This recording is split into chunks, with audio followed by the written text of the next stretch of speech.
Yes, good morning बच्चों. I welcome you all again in the chemistry online video lecture. आप सभी लोगों का स्वागत है एक बार फिर केमिस्ट्री वीडियो के ऑनलाइन वीडियो लेक्चर में केमिस्ट्री पाठशाला में। तो हम पढ़ रहे थे डी ऑर्बिटल की स्ट्रक्चर। तो डी ऑर्बिटल की जो स्ट्रक्चर है वो डबल डम्बेल होती है। पहले ही हमने पढ़ लिया था ये कि जो डी ऑर्बिटल होते हैं वो कैसे होते हैं बच्चों, डबल डम्बेल होते हैं। ये हमने पी ऑर्बिटल के बारे में पढ़ा, ये पी ऑर्बिटल है और ये जो है वो सारे क्या है, डी ऑर्बिटल है। तो आपको इनकी स्ट्रक्चर बनानी आनी चाहिए। तो आपको क्या करना है, नोटबुक में इसकी स्ट्रक्चर बनाने की प्रैक्टिस करनी है। जब आप प्रैक्टिस कर लोगे ना बच्चों तो आराम से ये डी ऑर्बिटल बना पाओगे। पी ऑर्बिटल डी ऑर्बिटल की स्ट्रक्चर बनानी है। एस तो वही कोई बना लेगा, स्पेयर बनाना है ऐसे, ये एस ऑर्बिटल है। ठीक है, ये 1s हो गया। अब 2s बनाना है मेरे को, तो ये 1s बना लिया, ये 1s बना लिया मैंने।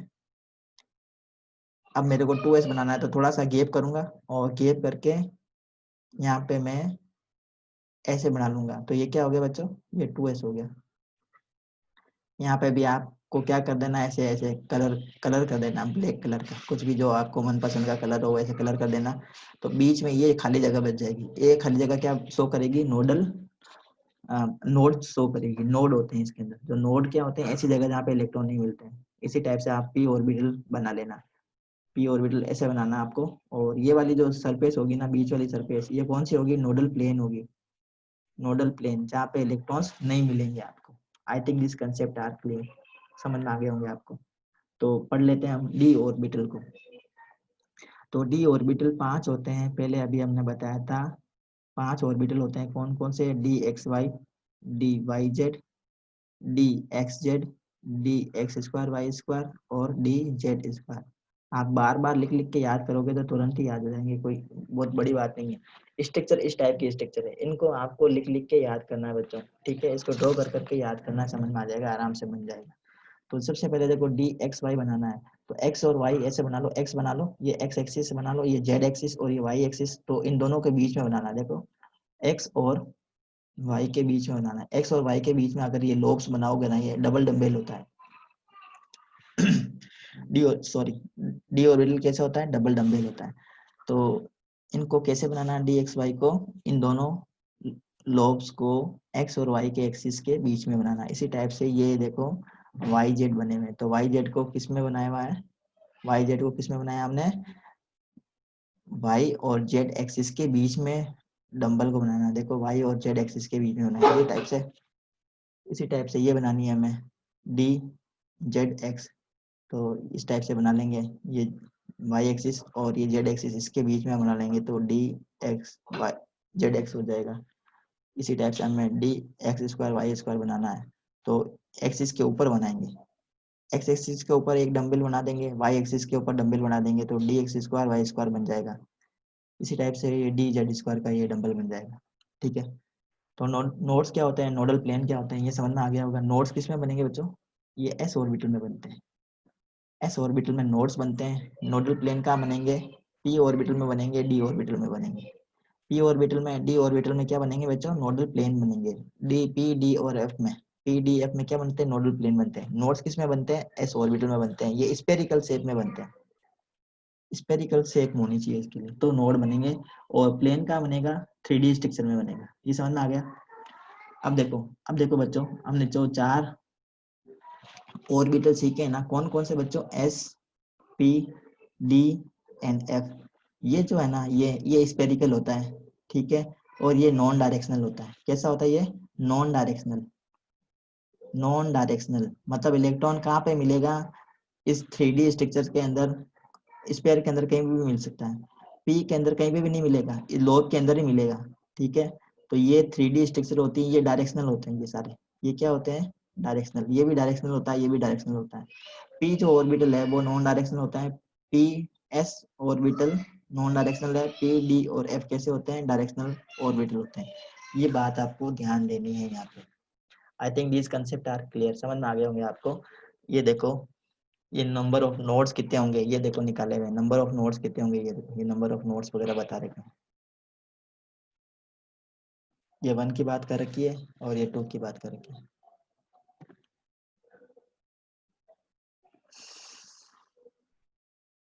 यस, अब है एनर्जी डायग्राम ऑफ एटम। तो अगर हम हाइड्रोजन के लिए एनर्जी डायग्राम की बात करते हैं, देखो बच्चों, हाइड्रोजन के लिए अगर हम एनर्जी डायग्राम की बात करेंगे और दूसरे मल्टी इलेक्ट्रॉन स्पीशीज के लिए इलेक्ट्रॉन डायग्राम की बात करते हैं ना, एनर्जी डायग्राम की बात करते हैं, तो दोनों केस में अलग अलग एनर्जी डायग्राम बनता है। क्या चीज है ये एनर्जी डायग्राम? मैं यहाँ पे देखो एक स्ट्रक्चर बना रहा हूँ, आप लोग ध्यान से देखेंगे। ये है न्यूक्लियस, न्यूक्लियस और न्यूक्लियस के चारों तरफ की ये सर्कुलर पाथ जिसको हम क्या बोलते हैं, ऑर्बिट कहते हैं, या जिसको हम सेल कहते हैं। ये मैंने बना दी सेल। ये सेकंड है, ये थर्ड है, ये थर्ड, और ये है फोर्थ। तो मैं इसको पूरा सर्कल नहीं बना रहा हूँ। सर्कल बनाने से क्या मतलब है? तो ये देखो, ये n equal to 1, n equal to 2, n equal to 3, n equal to 4। ठीक है। अब आपको पता है कि n इक्वल टू 1 है, तो इसके लिए एक होगा इसके अंदर कौन सा बच्चों? सबसेल s होगा, और इसमें ऑर्बिटल ही s ही होता है। अब ये जो सेकंड है ना, इसमें दो क्या होंगे? इसमें दो सबसेल होंगे, s होगा और p होंगे। तो इनके नाम भी दे देते हैं, 2s होगा, 2p होगा, ये 1s होगा। अब ये जो थर्ड है ना, इसके अंदर तीन होंगे, कौन कौन से? 3s, 3p और 3d। ये जो 4 है, इसके अंदर चार होंगे, कौन? चार क्या होंगे? सब सेल होंगे, 4p, 4d, 4d and 4f। अब देखो, अगर मैं हाइड्रोजन की बात करता हूँ, तो हाइड्रोजन के अंदर इलेक्ट्रॉन मान लो यहाँ पे है, फर्स्ट ऑर्बिट में है, अगर वो एक्साइटेड हो गया सेकंड में आ जाता है, थर्ड में आ जाता है, या फोर्थ में आ जाता है। तो अब देखो यहाँ पे सेकंड ऑर्बिट में दो सब सेल है, सेकंड ऑर्बिट में दो सब सेल है, कौन कौन से? P and S and P. Third orbit के अंदर तीन सब सेल है, 3p, 3d and 3p, 3s, 3p and 3d। Four, ये जो है ना ऑर्बिट बच्चों, फोर्थ ऑर्बिट, इसके अंदर चार क्या है? इसमें सब सेल है, 4s, 4p, 4d and 4s। यहाँ पे ये बात ध्यान देने वाली है बच्चों, हाइड्रोजन के केस में, सिर्फ हाइड्रोजन के केस में है, हाइड्रोजन एटम के केस में। ये देखो एनर्जी, देखो हमें ये भी पता है कि फर्स्ट सेल की एनर्जी सबसे कम होती है, सेकंड की एनर्जी ज्यादा होती है, थर्ड की और ज्यादा होती है, फोर्थ ऑर्बिट की एनर्जी और ज्यादा होती है। जैसे जैसे हम न्यूक्लियस से दूर जाता है ना इलेक्ट्रॉन, वैसे वैसे इलेक्ट्रॉन की जो एनर्जी है वो बढ़ती जाती है। अब यहाँ पे ये बात ध्यान देने वाली है कि ये जो फर्स्ट ऑर्बिट है, इसके अंदर जो सब सेल है, इसमें जितने भी सब सेल होंगे ना, उनकी एनर्जी सेम होगी। जैसे मैं अगर यहाँ इसकी बात करता हूँ थर्ड सेल की, तो थर्ड सेल के अंदर कितने सब सेल है बच्चों? 3s है, 3p है और 3d है। तो 3s के अंदर ऑर्बिटल कितना है? एक ही होता है। 3p के अंदर ऑर्बिटल कितने होते हैं? तीन होते हैं। ये देखो, ये तीन ऑर्बिटल है, px, py, pz। इसी टाइप से 3d है, इसमें पांच ऑर्बिटल होते हैं। अभी हमने बताया था कौन कौन से पांच होते हैं ऑर्बिटल। अब इनकी सबकी एनर्जी सेम होगी, ये बात ध्यान देने वाली है यहाँ पे, इंपॉर्टेंट, वेरी इंपॉर्टेंट पॉइंट। अब इसी टाइप से ये फोर्थ सेल है ना, फोर्थ सेल में ये क्या है बच्चों? ये सारे क्या है? सब सेल है। और सब ये फोर्थ पी के अंदर, ये फोर्थ जो ऑर्बिटल है, फोर्थ ऑर्बिट है, इसके अंदर ये क्या है? सब सेल है, 4s, 4p, 4d and 4f। ये सारे सब सेल है। अब सब सेल के अंदर ऑर्बिटल्स होते हैं, 4s के अंदर एक ही होता है, 4p के अंदर तीन हो जाएंगे, 4d के अंदर पांच ऑर्बिटल्स होंगे, और 4f के अंदर 7 ऑर्बिटल होंगे। इन सब की एनर्जी सेम होगी, इन सब की एनर्जी सेम होगी। ये किसके केस में कंसीडर करते हैं बच्चों? हाइड्रोजन एटम के केस में कंसीडर करते हैं। अगर हम मल्टी इलेक्ट्रॉन स्पीसीज ले लें, मल्टी इलेक्ट्रॉन स्पीसीज का मतलब होता है ऐसा एटम जिसके अंदर इलेक्ट्रॉन्स का जो नंबर है वो एक से ज्यादा हो, इलेक्ट्रॉन का नंबर बच्चों एक से ज्यादा हो, तो उस केस में सीक्वेंस पूरा ही चेंज हो जाएगा, उस केस में सीक्वेंस पूरा चेंज हो जाएगा, कोई ये रूल फॉलो नहीं होगा। तो यहाँ पे देखो ये रूल फॉलो हो रहा है।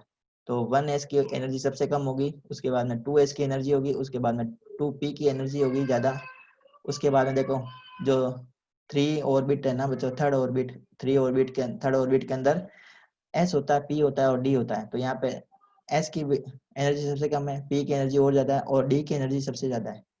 इसी टाइप से जो फोर्थ ऑर्बिट है, उसमें चार क्या होंगे? सब सेल होंगे, कौन कौन से? 4s, 4p, 4d and 4f। तो यहाँ पे 4s की एनर्जी जो है ना वो 3d से भी कम है, 3d की एनर्जी 4s से ज्यादा है।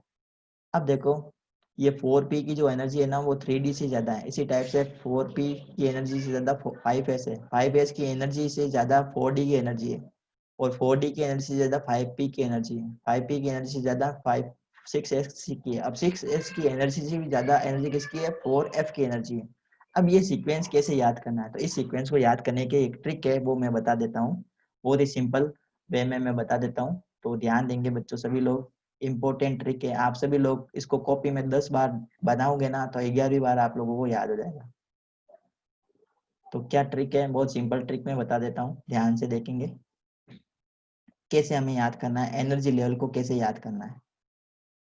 तो देखो सबसे पहले यहाँ पे बना दो 1S, फिर दो सेकेंड लाइन में बनाओ 2S 2P, थर्ड लाइन में बनाओ 3S 3P 3D, फोर्थ में बनाओ 4S 4P 4D 4F, इसमें बनाओ 5S 5P 5D 5F। GH भी होते हैं तो उनसे हमें कोई मतलब नहीं है। फिर 6 का बना दो 6S 6P 6D 6F। फिर 7 के लिए बना दो 7S 7P 7D और 7F। अब इसको क्या करना है, देखो इस टाइप से इसको मार्क करना है, देखो ऐसे ऐसे, सॉरी ऐसे एरो बनाना है, ऐसे इसको एरो बनाया इस टाइप से, फिर ऐसे एरो बनाना है, इसके बाद में ऐसे एरो बनाना है, उसके बाद में ऐसे एरो बनाओ, बाद में ऐसे एरो बनाओ, उसके बाद में ऐसे एरो बनाओ। अब देखो इसको ऐसे जोड़ दो, इनको कैसे करना है, इनको ऐसे जोड़ दो आप ऐसे,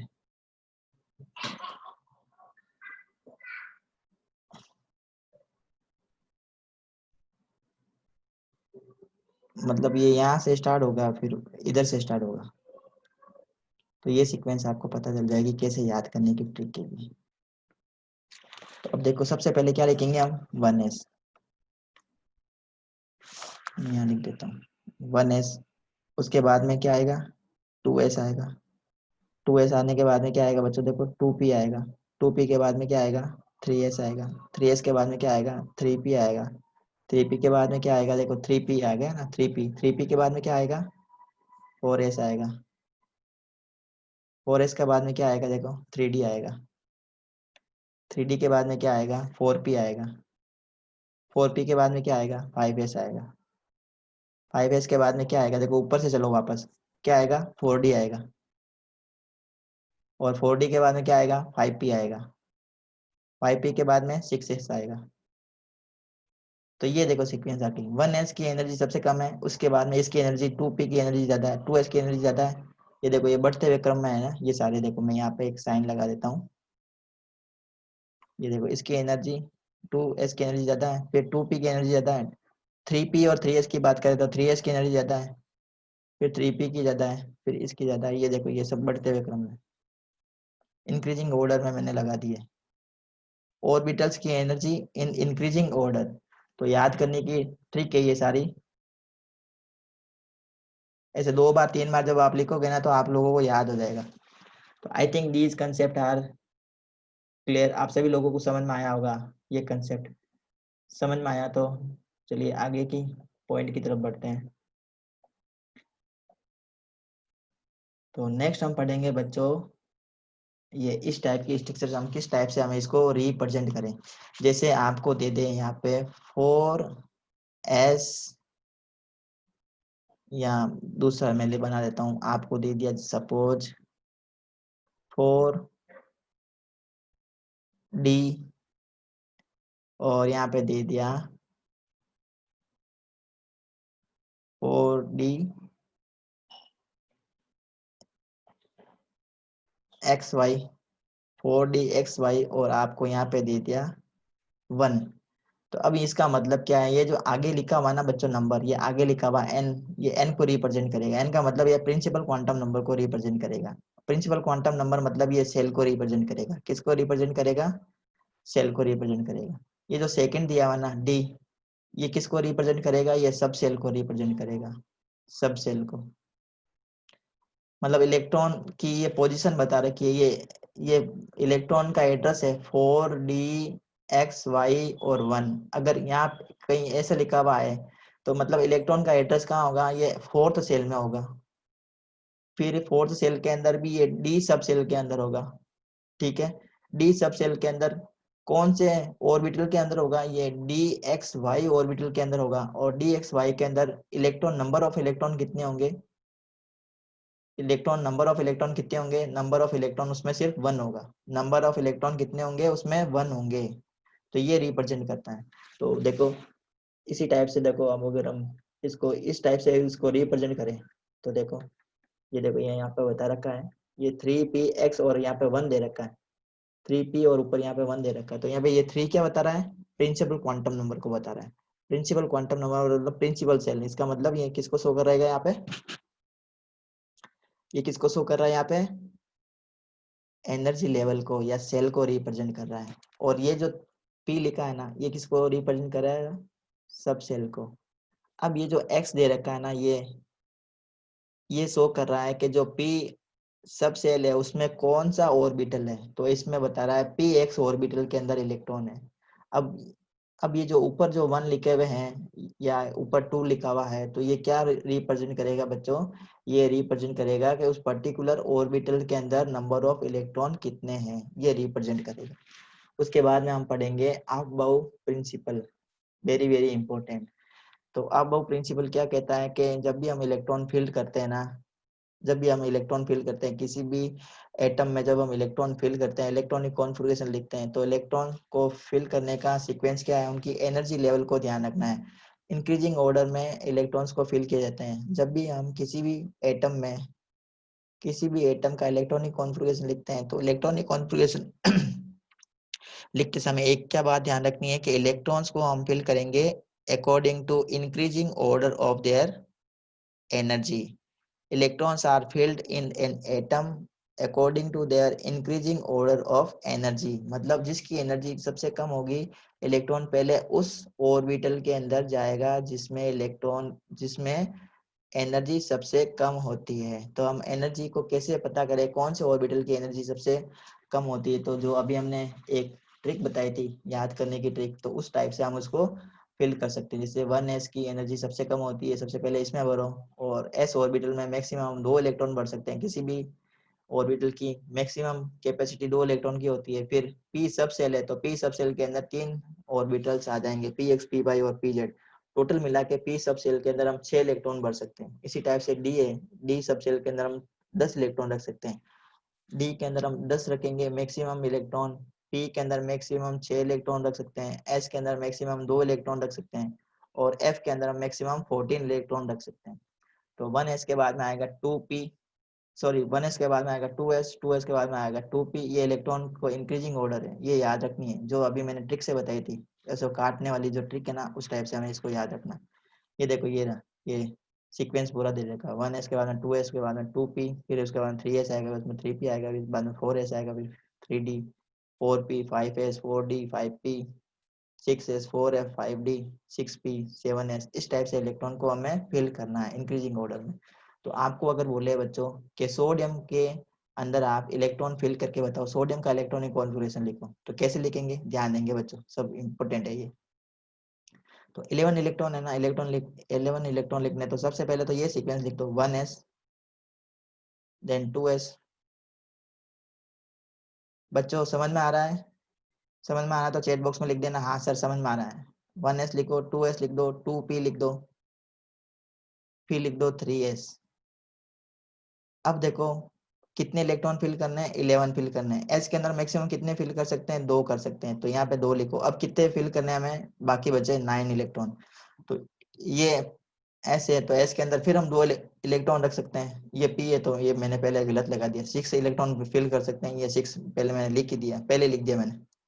अब कितने इलेक्ट्रॉन फिल कर दिए अभी तक हमने, देखो 2 और 2 4 और 6 10 इलेक्ट्रॉन फिल कर दिए। कितने इलेक्ट्रॉन फिल करने हैं? 11 इलेक्ट्रॉन फिल करने हैं। तो एक इलेक्ट्रॉन को हम इसमें फिल कर देंगे। मैक्सिमम कैपेसिटी होती है किसी भी ऑर्बिटल की 2 इलेक्ट्रॉन। तो अगर हम एक इलेक्ट्रॉन रखेंगे तो आराम से आ जाएगा ना।